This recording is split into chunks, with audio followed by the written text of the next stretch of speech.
Welcome. If you're looking to prevent others from adding you to private servers on Roblox, you've come to the right place. In this video, we'll show you how to update your settings so that no one can add you to any private server without your permission. Let's jump straight into it. Step 1. Start by launching the Roblox app on your Android device. Make sure you're logged into your account. Step 2.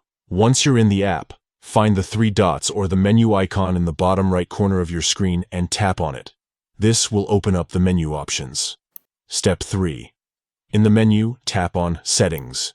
This is where you can adjust your Roblox account preferences. Step 4.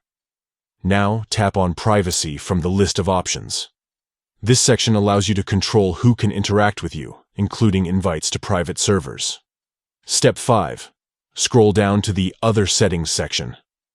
Under the option labeled Who can make me a member in private servers, select No one. By doing this, you will prevent anyone from adding you to any private servers. And that's it.